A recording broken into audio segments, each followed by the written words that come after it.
নমস্কার, আমি অর্পিতা। কেমন আছেন সবাই?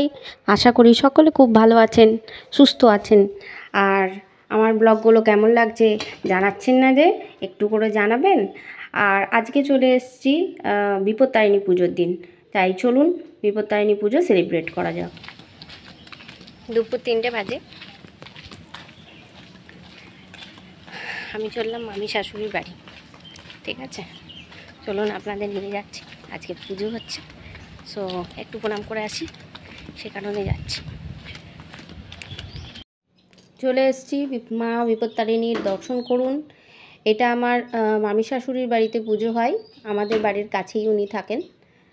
সেখানেই পুজো সবাই দেয়, আমার শাশুড়ি মা, আমার যা, সবাই।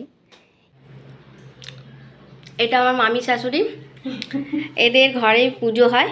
ঠিক আছে, যে ঠাকুরের দর্শন করলেন সেই ঠাকুর কিন্তু এই মামি শাশুড়িরই ঘরে পুজো হয়।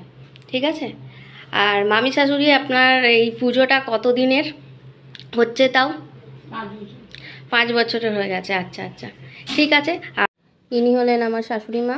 আগে আমাদের ঘরেও পুজো হতো, কিন্তু দেখতেই পাচ্ছেন ওনার অনেক বয়স হয়ে গেছে, তো সে কারণে এখন আর ঘরে পুজোর ব্যবস্থা করা হয় না। উনি এসেছেন আমাকে সুতো পরানোর জন্য, বাচ্চাটাকে সুতো পরানোর জন্য, প্রসাদ দিতে। ঠিক আছে, বিকেলবেলার দিক করে এখন প্রায় 6টা বাজছে, তখন উনি উপরে এসে আমাকে দিতে এসেছেন। সারাদিন উপোস করেছিলেন, তো